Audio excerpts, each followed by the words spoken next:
Alam mo ba na ang isang tahimik na bayan sa Leyte ay minsang nakipaglaban, hindi sa digmaan, kundi sa politika?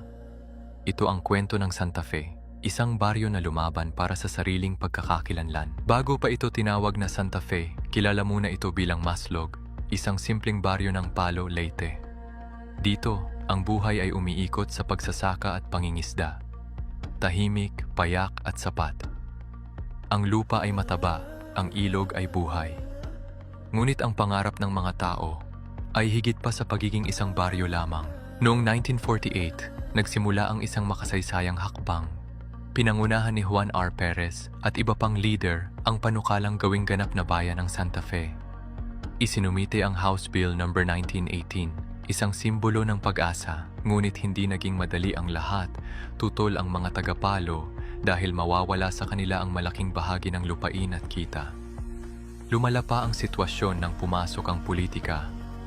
Ang alitan sa pagitan ng kampo ni Pangulong Elpidio Quirino at ni Jose Abilino. Dahil dito, nabigo ang unang pagtatangka, na-veto ang batas, ngunit hindi sumuko ang Santa Fe. Sa halip na maghiwalay, sila ay nagkaisa. Isinantabi ang politika, pinili ang bayan. At noong October 10, 1949, nilagdaan ang Executive Order No. 277. Sa wakas, isinilang ang bayan ng Santa Fe mula sa pagiging baryo. Naging ganap na munisipyo ang Santa Fe. Sa pamumuno ng mga unang lider tulad ni Iluminado Martinez, unti-unting umunlad ang bayan. Ang patrona nitong si Santa Ana ay naging simbolo ng pananampalataya at pagkakaisa. Ngayon, ang Santa Fe ay isang maunlad na bayan, binubuo ng 20 barangay at libu-libong mamamayan. Mula Maslog, naging Santa Fe, isang kwento ng tapang, pagkakaisa at paninindigan. Hindi lahat ng laban ay ginagamitan ng sandata. Minsan, ang tunay na laban ay para sa pagkakakilanlan.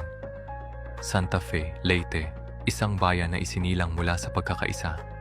Ang video na ito ay ginawa batay sa mga dokumentadong kasaysayan ng Santa Fe, Leyte mula sa mga pampublikong sanggunian.